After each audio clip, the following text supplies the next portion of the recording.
True silence is a presence within us. The power of creation, of sound, comes from deep within. It comes from the silence, the space within us, the deep space of silence within us. And in order to get there, we need to practice.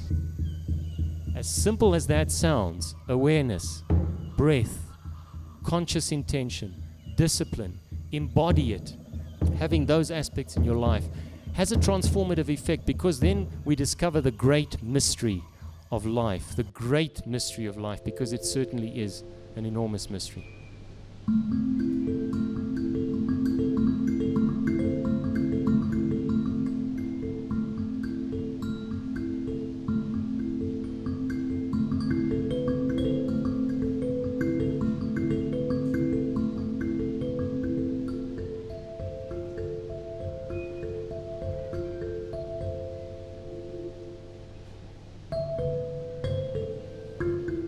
Part of my greater understanding of sound is that we are beings made of sound. We are vibrating beings. Quantum physics actually comes and says that to us now. We are vibrating beings. So our thoughts are vibrations of energy. Our emotions are vibrations of energy. Our body is a vibration of energy. Everything is a vibration of energy. And by extension, it is a sound, whether we can hear it or not.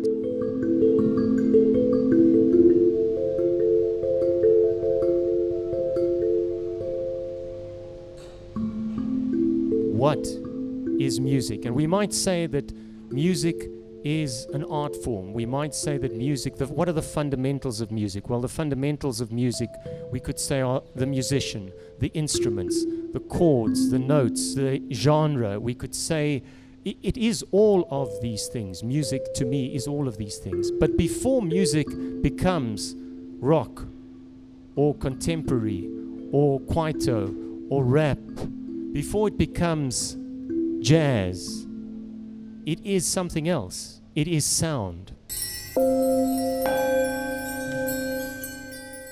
Music rises, a rhythm, a form, a manifestation of the unmanifest. The muse tickles me.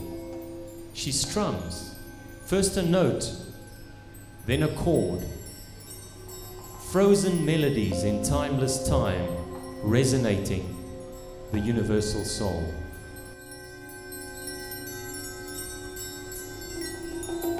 And when we create real art, whether it's poetry or whether it's literature or whether it's music, it's all art. When we create it, we need to create it from a space of depth. It's something that I call organic manifestation. This is coming from a place of deep within. What is my song? The great Maya Angelou said, a bird doesn't sing because it has an answer. A bird sings because it has a song. And once again, what is the point of creation of sound is silence. It is from that deep inner silence that the sound comes.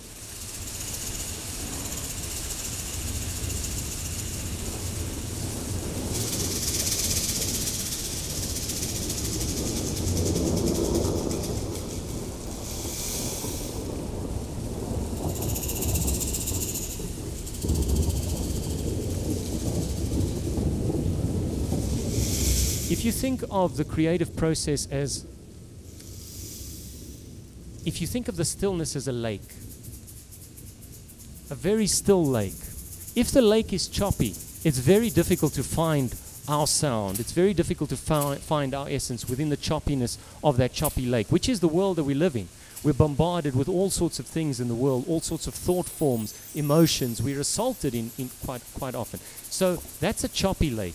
We need to calm the waters of the lake.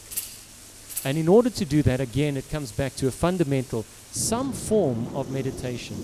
And it doesn't have to be esoteric. It's just about coming back to ourselves regularly and consistently, finding the silence. And a musician can do that with their instrument, playing their instrument, just playing the instrument and then going into the silence. Once we have a still lake, then for me the creative process is we toss a pebble into that quiet lake. That's the process. Our act is to toss a pebble, and then the music are the ripples or the waves that come out on that surface. It's about quietening quietening ourselves, coming into contact with who and what we are.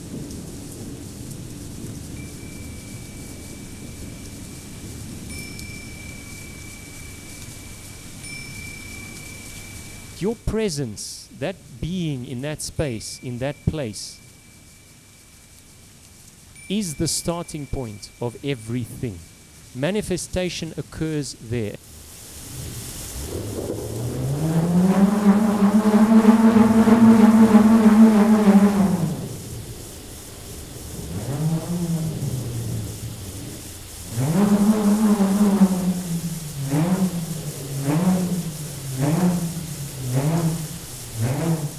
And so in music, the one is important. In life, the one is important. I think that's where music is an illustration of life. The one is important, the oneness, the unity. That for me is as close as I can get to the definition of soul. And so we are separate aspects, like different parts of us are different instruments in an orchestra. Our mind has thoughts, we have emotions, we have conscious and subconscious thoughts, we have feelings in the body. When those things come together, through awareness, through presence, through practice, we click, we connect with the oneness of all that is. And that, to me, possibly, is what music can do for us.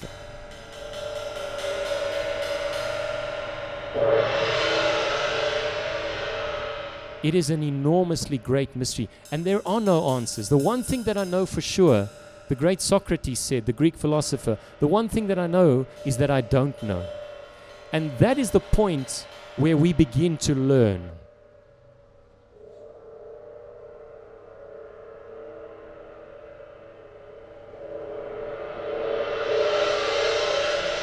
So we've got to be humble. I think humility is an important thing, to humble ourselves down, to understand that we don't know. It is a great mystery, and it is an exploration.